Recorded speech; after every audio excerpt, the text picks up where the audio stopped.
This is your flash briefing, brought to you by your local York dealers. A Paola man is making headlines all over the world. He's proposed settling a custody battle with swords.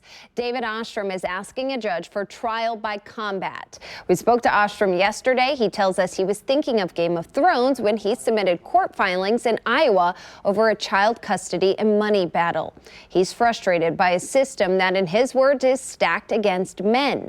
Ostrom says he knows the whole thing is ridiculous, and that's the point.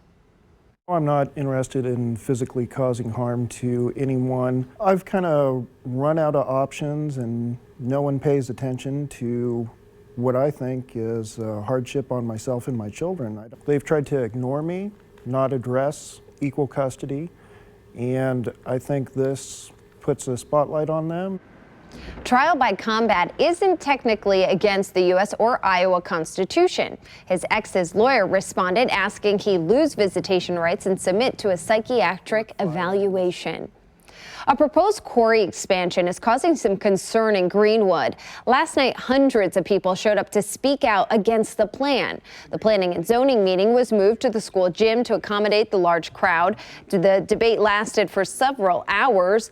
The mayor is in favor of the expansion, but most of the people that showed up were not. And I think it's a crying shame that a quarry can come in and ruin all these lives, which is exactly what will happen. The commission was split on recommending approval for rezoning and voted against approving a 30-year special use permit. The Board of Aldermen will have the final say.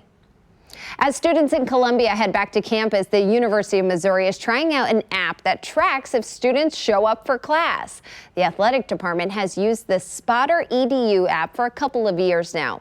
This semester, a test program will include other students in a variety of classrooms. Some students have expressed some privacy concerns.